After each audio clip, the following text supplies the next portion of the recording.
Jonathan, how old are you? I'm only 21 years old, sir. Jonathan, how long have you been out here in the streets? I was out here a couple years on my own beforehand. Stuff gets kind of rough at home with my mom's situation, my dad, stuff like that. I've only been out here a couple weeks this time, thank goodness. I still have a job at home. I'm just waiting for things to kind of mellow out to go back. Are you out here doing blues? I'm not gonna lie, I have done them in the past, yeah, like, and I've seen that stuff kill people. Like, it's not good for anybody's mental or physical health, you know? And so, are you doing blues or G or nothing at all right now? I'm not gonna lie to you, I smoke weed. Weed, okay. Yeah, but I have my medical card. I just needed something to kind of take the edge off, you know? Okay. And so you're saying there's family situation that just kind of, you guys don't get along sometimes that pushes you out here? My mom, she's terminally ill. And so, like, at the house is really stressful because anything you do that causes stress, it stresses her out more. So, like, I don't know if anybody knows what lupus is. She has lupus really bad. And the doctors gave her a year, maybe if that, a couple at the very most. And so it's like a lose-lose situation. I stay at the house and I stress her out and I get her more sick, and then I leave the house and she stresses out and she gets more sick. So I don't really know what to do. It's kind of like stuck in a rock and a hard place, you know? Lupus is an autoimmune disease, right? So sure. they get sick. And then their body fights with the sickness against their body. Their body fights their body, basically, yep, right? Pretty much. It's like them fighting themselves and just continuously, gradually getting sicker every day. So I'm really saddened to hear that for your mom. Bet you she's young, and hopefully you're helping her, okay? Yeah. You're helping her during this time, which must be really hard, right? I wish I could say I always did. You know, I don't always know how to help. A lot of the time I get more frustrated with the situation and irritable about it than I am helpful, you know? Okay. Do you have siblings? I have 2 little sisters as well. The youngest I've seen out here is 13 years old. How would you feel if you saw your siblings out here in the street? It would make me feel terrible because honestly, when I first got out here, I was 14. So you're 14 when you came out to the streets of Phoenix? The struggle and what it puts you through, you know?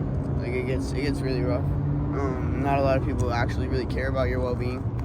They kind of just care about what they want, and as soon as they get that, they're gone, you know? And that kind of affects you in the rest of your life.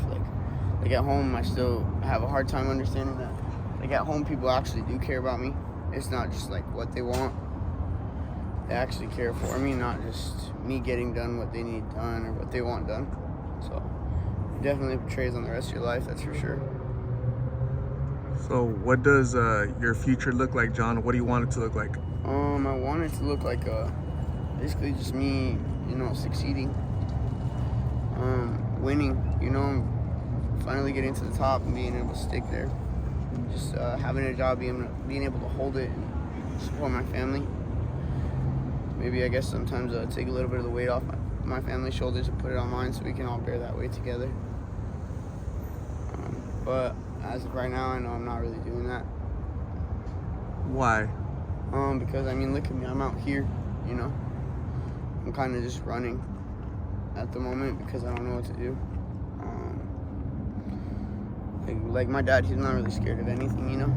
And it's hard because even though he's not scared of anything, I try to be like him, and the world's a scary place, man. Like, the world's definitely a scary place. It's scarier when you're out here, out in the streets. It's a little safer at home, no? Yeah, but I mean, it's I don't know, for me, I guess it's less stressful because I don't have to worry about everybody else getting hurt. I only have to worry about me getting hurt, you know? Like, I can look out for me, but when it comes to looking out for a whole family, it's really rough. I don't know how you dads and moms out there do it, but it's really rough looking out for a whole family of people that you care about, trying to make sure that every day they don't get hurt, you know, by the world. It's a lot of pressure for a 21-year-old, you're saying? Yeah, definitely, for sure. Sometimes the people I interview, they tell me they came out here to it's kind of like an escape, you know, Yeah. from reality. Right. They want to numb their pain. Yeah. They want to just not really feel anything because the stuff that they are feeling hurts so bad they don't want to feel that pain anymore, which I understand, but at the same time, you can't run from your pain your whole life. You know, it's just going to catch up and it's going to get worse.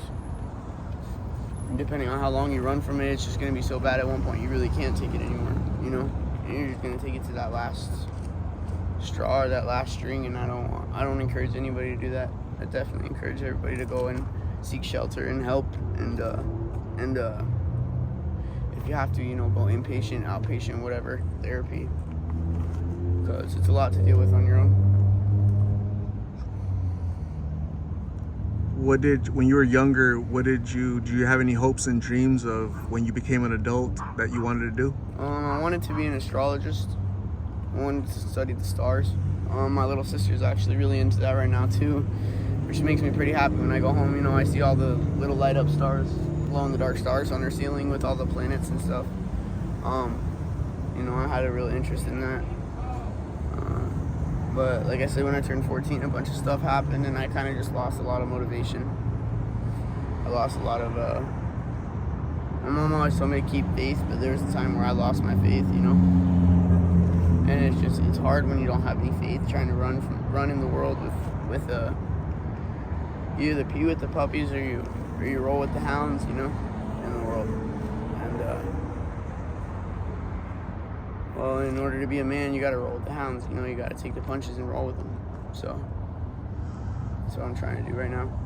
Being so young, how do you deal with all the violence out here? A lot of predators out here, a lot of bad people. As you can see, like that dude was over here butting into conversations that weren't his, and he tried to fight me over it just now. You kind of just, like, nobody actually really wants to fight anymore. You know, people would rather pull a gun on somebody and shoot them and waste their whole life away or stab them.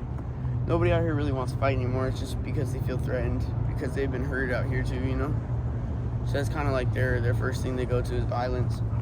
You kind of just have to know how to diffuse it and talk them down or talk them out of the situation they dug themselves into. Because a lot of people don't even realize, like, they don't want to fight. It's just what they do now, you know?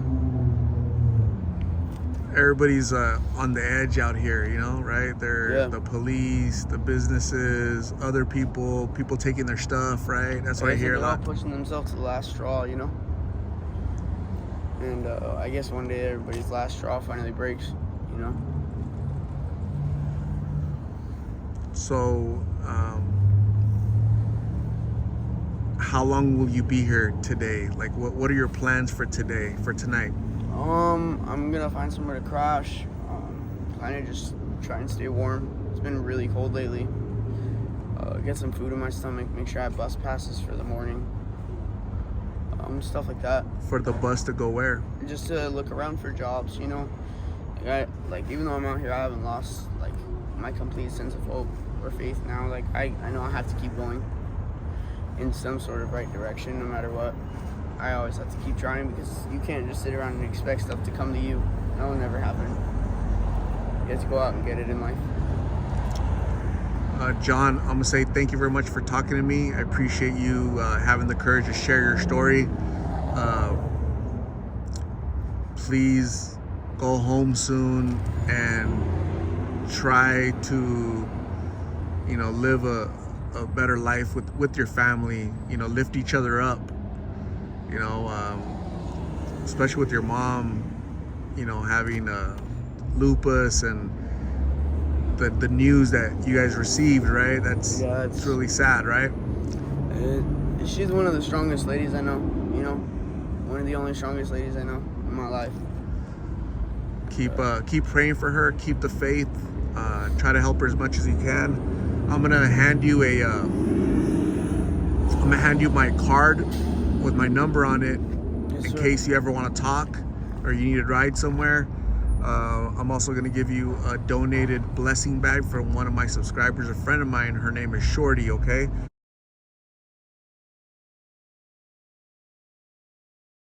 Yes, so, can you look to see if those are items that you could use?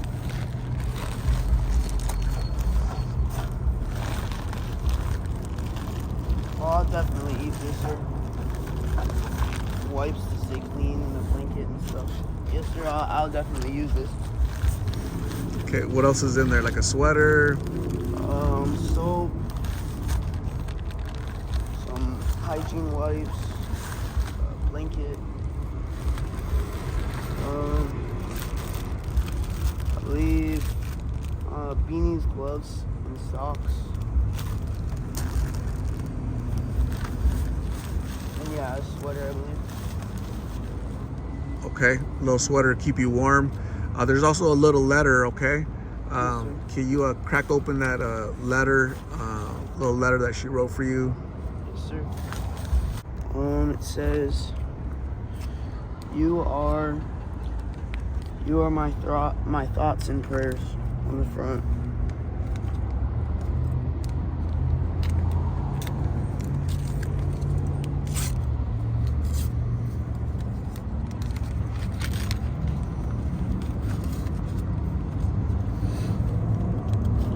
Oh man, she's a Cowboys fan. I'm just kidding. It says, first I want to say thank you for accepting this blessing bag. My family and friends helped me make for you. I only ask that you do me a favor and say a prayer for me as I battle my struggles with depression, anxiety, and awful thoughts as well. When you can, please pay it forward and bless someone by simply being a friend and helping someone in need. I hope these items help out a little. Be safe and please call Art to go to treatment. We really do care and we are praying for you. Love, Shorty. So John, thank you very much. Stay safe. We'll talk soon, okay? Yes, sir. Thank you, Shorty.